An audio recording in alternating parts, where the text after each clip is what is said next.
Hi viewers, welcome to our channel. So OG సినిమాకి సంబంధించి నిన్న ఈవెంట్ జరిగింది హైదరాబాద్ లో ఎల్బీ స్టేడియంలో మనకు తెలిసింది. సో ఒకసారి ఆ ఈవెంట్ దాని హైలైట్స్, పవన్ కళ్యాణ్ గారి స్పీచ్, దీనికి సంబంధించి డిస్కస్ చేయడానికి ప్రజెంట్ మనతో పాటు సీనియర్ ఫిలిం జర్నలిస్ట్ నారాయణ రాజు గారు ఉన్నారు. వారిని అడిగి తెలిసిన ప్రయత్నం చేద్దాం. సార్ నమస్కారం. సార్ నమస్తే సార్, నిన్న ఓజీ ప్రీలీజ్ ఈవెంట్ అంటే ఒక కాన్సర్ట్ లాగా జరపడం చూసాం ఎల్బీ స్టేడియంలో. సో వర్షంలో అలా జరిగిపోయింది. సో ఎలా అనిపించింది మీకు ఆ ఈవెంట్ అండ్ పవన్ కళ్యాణ్ గారి స్పీచ్ గురించి ఏం చెప్తారు సార్? ఇప్పుడు యాక్చువల్గా ఆ సినిమాకు ప్రీ రిలీజ్ ఉంటుందా, ఉంటే ఎక్కడ ఉంటుందా అనేది కొంత చర్చ జరిగింది. అవును. ఆయన డిప్యూటీ సీఎం కాబట్టి ఆంధ్ర ప్రాంతంలోనే జరుపుతారని కూడా కొంత చర్చ జరిగింది. వైజాగ్ లాంటి ప్రాంతంలో చూశారు. హరిహర వీరమల్లప్పుడు కూడా ఇలాగే జరిగింది. ఓకే, సరే ఏదైతేనేమి హైదరాబాద్ సెంట్రల్ సిటీ కాబట్టి ఇక్కడ తీసుకున్నారు. అయితే వాళ్ళు తీసుకున్న స్టేడియం చాలా పెద్దది. అవును. ఎల్బీ స్టేడియంలో ఒక సినిమా ఈవెంట్ జరపడం అంటే మామూలు విషయం కాదు.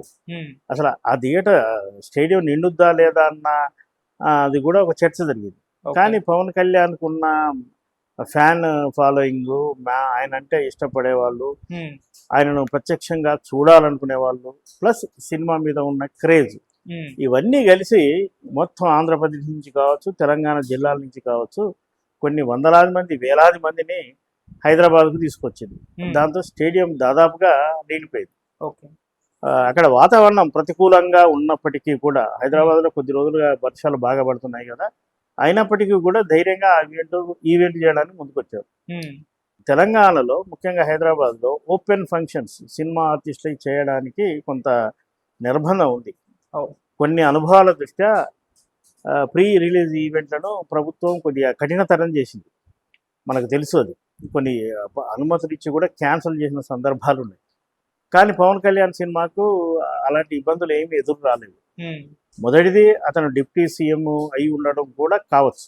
ఒక ప్రభుత్వంలో కీలక వ్యక్తి కాబట్టి ఆయన ఈవెంట్కే ఇక్కడ అడ్డంకి కల్పిస్తే బాగుండదన్న ఉద్దేశంతో ప్రభుత్వం తగిన భద్రతతో ఒక సెక్యూరిటీ ఉండే ప్లేస్లో అనుమతి ఇచ్చింది. దానికి అభిమానులు పోటెత్తారని చెప్పవచ్చు. మరి ఈ ఈవెంట్లో పవన్ కళ్యాణ్ ఏం మాట్లాడతాడు? పవన్ కళ్యాణ్ కాకుండా సహజంగా ప్రీ రిలీజ్ ఈవెంట్లో ఇతర గెస్టులు కూడా ఉంటారు. మరి పవన్ కళ్యాణ్ మాట్లాడాలన్నా, ఆయన పొగడాలన్నా ఒక గెస్ట్ రావాలి. ఎవరు వస్తారన్నది వాళ్ళు ఏం రివీల్ చేయలే. కానీ చివరికి ఎవరు లేరు. వాళ్ళ యూనిట్ మధ్యనే జరిగింది. పవన్ కళ్యాణ్ ఎంట్రీతోనే ఆ ఈవెంట్కు హైప్ వచ్చేసింది. పవన్ కళ్యాణ్ సాధారణంగా ఆ సినిమాలో తీసుకున్న కాస్ట్యూమ్స్తోనే రావడం అనేది ఎవరు ఊహించలేదు. పైగా చేతిలో ఒక తల్వార్ కూడా ఉంది. ఆయన తల్వార్తో మరి డిప్యూటీ సీఎం స్థాయిలో ఉన్నోడు ఒక తల్వార్ పట్టుకొని వీధికి మీదికి రావడం కొందరు వ్యతిరేకించవచ్చు. కానీ సినిమాలో క్యాటరేషన్ అది. ఆ ఈవెంట్కు మా పరిమితం చేస్తే కేవలం ఆయన పవన్ కళ్యాణ్ అనే ఒక హీరోగానే చూడాలి. దానికి వేరే అపార్థాలు తావి ఇవ్వటానికి వీల్లేదు. Pawan Kalyan black and black costumes enter కావడంతోనే ఆల్రెడీ ఓజీ సినిమా చూస్తున్న ఫీలింగే అభిమానులకు కలిగింది. పవన్ కళ్యాణ్ నాటక తీరు, ఆయన ఆవేశం అభిమానులకు చూడగానే కొద్దిగా ఆయన ఉప్పొంగిపోతాడు. ఒకసారి కంట్రోల్ తప్పి మాట్లాడుతుంటాడు కూడా. సహజంగా పవన్ కళ్యాణ్ స్పీచ్లో ఒక్కొక్కసారి పదాలు ఎత్తుకుంటాడు. అవన్నీ ఇందులో లేవు. అనర్ఘలంగా తను చెప్పాలనుకునేది చెప్పాడు. ఈ వర్షం మనల్ని ఆపుతుందా, ఫెయిల్యూర్స్ మన ఆపుతాయా అని అభిమానులు ఒక ఉత్తేజం కూడా నింపాడు. అందుకే అలాంటి ఈవెంట్లో ఒక స్టార్ హీరో ఉంటే ఆ స్టార్ హీరో స్పీచ్ మాత్రమే చాలు. ఆ పక్కన ఉన్న డైరెక్టరో లేదా మ్యూజిక్ డైరెక్టరో హీరోయినో వీళ్ళ స్పీచ్లు అభిమానులకు అవసరం లేదు. ఆ విధంగానే దాన్ని డిజైన్ చేసినట్టుగా కనపడ్డది. అయితే ఒక చిన్న మిస్సింగ్ ఏంటంటే ట్రైలర్ ఈవెంట్ అన్నారు. ఆ ట్రైలరు ఏదో సాంకేతిక కారణాలు ఉండొచ్చు. నా ఉద్దేశం మాత్రం ట్రైలర్ రిలీజ్ చేయకుండా ట్రైలర్ కంటే గొప్ప ఈవెంట్ అభిమానులకు ఇచ్చిందని మనం భావించవచ్చు. ఓకే సార్, అక్కడ కంప్లీట్ పవన్ కళ్యాణ్ గారు ఏకపాత్రాభినయం చేసినట్టుగా కూడా మనకు కనిపించింది. అంటే ఆయన ఒక్కరే మాట్లాడేశారు. ఆయనదే మొత్తం హడావిడిగా కనిపించింది. అంటే ప్లాన్ చేసుకోలేదా, లేకుంటే ఏంటి మిగతా వాళ్ళు మాట్లాడలేదు? వర్షమే కారణమా? వాతావరణం ప్రశాంతంగా అనుకూలంగా ఉంటే మెయిన్ అట్రాక్షన్గా ఉన్న పవన్ కళ్యాణ్ స్పీచ్ చివరిలో ఉండాలి. అవును. పవన్ కళ్యాణ్తో గతంలో పనిచేసిన డైరెక్టర్లు కానీ, ఆయనకు అత్యంత సన్నిహిత మిత్రుడు త్రివిక్రమ్ లాంటి వాళ్ళు కూడా రాలేదు. అంటే వాతావరణం ప్రతికూలంగా ఉండడం వల్ల దాన్ని కుదించి ఉండొచ్చు. అభిమానులు కోరుకునేది కూడా నేను ఇందాక చెప్పినట్టు తెర వెనుక లేదా ఆయన పక్కన ఉన్న వ్యక్తులు మాట్లాడాలని వాళ్ళు ఏం కోరుకోరు. పవన్ కళ్యాణ్ నుంచి 4 మాటలు వస్తే చాలు అనేది అభిమానుల ఉద్దేశం. అదే వర్షం భారీ వర్షం వచ్చే సూచన ఉండడంతో త్వరితగతిన కార్యక్రమాన్ని ముగించాలనే ఉద్దేశంతో పవన్ కళ్యాణ్కే ఆ ఛాయిస్ ఇచ్చారు. ఆయనే అందరి తరపున వకాల్తా పుచ్చుకొని అందరి గురించి, మ్యూజిక్ గురించి, హీరోయిన్ల గురించి, కో ఆర్టిస్టుల గురించి, అందరి గురించి ఆయనే మాట్లాడాడుగా.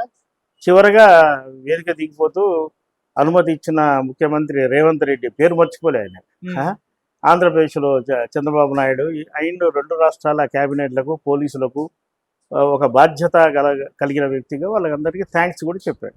అవును. ఓకే. సరే, ఈ సినిమాకి అంటే ప్రమోషన్స్ సినిమా రిలీజ్ ముందు పెద్దగా చేయలేదు. హైప్ ఉంది, జనాల్లో బజ్ ఉంది, చూడాలన్న కోరిక, ఈగర్నెస్, అదంతా క్యూరియాసిటీ ఉన్నాయి. కాకపోతే ప్రమోషన్స్ పెద్దగా చేయలేదు. మళ్ళీ ఇప్పుడు నెక్స్ట్ డే కూడా చేస్తారో తెలీదు. కాకపోతే ఈవెంట్ అనేది ఎనాఫ్ అయినా సరిపోతుందా సినిమాకి? మీరేం చెప్తారు సార్? పవన్ కళ్యాణ్ లాంటి స్టార్, అంటే ఒక పవనే కాదు, మనకు తెలుగులో సూపర్ స్టార్స్ అనదగిన హీరోలు చాలా మంది ఉన్నారు. వాళ్ళకి సంబంధించిన ప్రతి అప్డేట్ అభిమానులకు సోషల్ మీడియా ద్వారా చేరుతూనే ఉంటుంది. అది పవన్ కళ్యాణ్ విషయంలో కూడా అది వాస్తవం. ఓజీ సినిమా అప్డేట్స్ అన్నీ మీడియా కంటే ముందు ఫ్యాన్స్కే తెలుసు. ఆ సినిమా మీద ఎప్పుడైతే టీజర్ రిలీజ్ చేశారో ఆ సినిమా గురించి అప్పటి నుంచి అభిమానులు ఆసక్తిగా ఎదురు చూస్తున్నారు. పవన్ కళ్యాణ్ ఏ విధంగా ఒక అగ్రెసివ్ క్యారెక్టర్లో చూడాలని వాళ్ళు చాలా కాలంగా ఎదురు చూస్తున్నారో, అలాంటి పాత్ర అంటే పంజా లాంటి సినిమాలో చేసిన క్యారెక్టర్ కావచ్చు, అలాంటి ఒక పవర్ఫుల్ క్యారెక్టర్ ఇందులో చేస్తున్నాడు అని వాళ్ళకి అర్థమైపోయింది. ఆ క్యారెక్టర్కు చేసిన కాస్ట్యూమ్ డిజైన్ కూడా చాలా అద్భుతంగా అభిమానులకు పట్టేసింది. దాన్ని కొంతమంది ఫ్యాన్స్ ఫాలో కూడా అవుతున్నారు.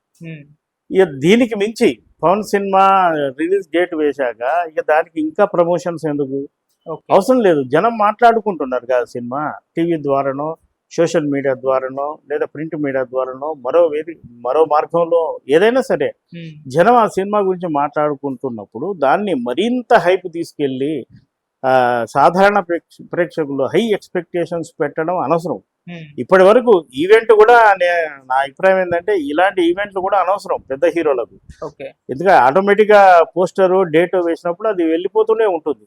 ప్రత్యేకించి మళ్ళీ వేలాది మంది, లక్షలాది మంది అభిమానులను చోటు పిలిచి మళ్ళీ ఈవెంట్ చేసి ఆ సినిమాను మళ్ళీ ప్రమోట్ చేసుకోవాల్సిన అవసరం ఈ ఓజీ లాంటి సినిమాకు ఉందనేది నేను అనుకుంటున్నాను. ఓకే సార్, చివరిగా పవన్ కళ్యాణ్ గారికి ఒక స్ట్రాంగ్ కంబ్యాక్ అంటే ఒక సినిమా పెద్ద హిట్ అయితే అది కావాలి. అది లాస్ట్ ప్రీవియస్ ఫిలిం అయితే వర్కౌట్ అవ్వలేదు. ఈ సినిమా మీద అంటే పాజిటివ్ వైబ్స్ ఉన్నాయి, ఎక్స్పెక్టేషన్స్ ఉన్నాయి జనాల్లో. సో బుకింగ్స్ కూడా ఆ రేంజ్ లో జరుగుతున్నాయి. మరి ఈ సినిమాతో కంప్లీట్ గా పవన్ కళ్యాణ్ గారు తన స్టామినా మరోసారి ఏంటో చూపించగలుగుతారు సార్? మీరేం చెప్తారు? ఇప్పుడు పవన్ కళ్యాణ్ కెపాసిటీ, క్యాపబిలిటీ ఏమిటి అనేది ఈ ఒక్క సినిమా కాదు, ఆయన గతంలో చేసిన సినిమాలు అనేకం ఉన్నాయి. అవును. ఆ సినిమాల్లో కొన్ని సక్సెస్ అయ్యాయి, కొన్ని బాగున్నా కూడా మనకు డిసప్పాయింట్ చేసిన సందర్భాలు ఉన్నాయి. అది ఆయన కెరీర్ మీద కానీ, ఆయన స్టార్డమ్ మీద కానీ ఎలాంటి ముద్ర పడలేదు. ఫెయిల్యూర్స్ వచ్చాయి కాబట్టి ఆయన రేంజ్ ఏమి తగ్గలేదు. సహజంగా స్టార్గా ఎస్టాబ్లిష్ అయిన ఏ హీరో అయినా సరే, మీరు ఒకసారి ఇండియన్ సినిమా మొత్తం హిస్టరీ తీసుకుంటే అనేక మంది స్టార్స్ కూడా ఫెయిల్యూర్స్ ఉన్నాయి, మంచి సక్సెస్ కూడా ఉన్నాయి. కాబట్టి పవన్ కళ్యాణ్కు సక్సెస్ లేదా ఫెయిల్యూర్ ఈ రెండేవి కొత్త కాదు. ఈ ఓజీతో వచ్చే రేంజ్ సక్సెస్ ఆయనకు మళ్ళా కొత్త ఇమేజ్ తెస్తుందనో, కొత్త స్టార్డమ్ తెస్తుందనో ఏమీ లేదు.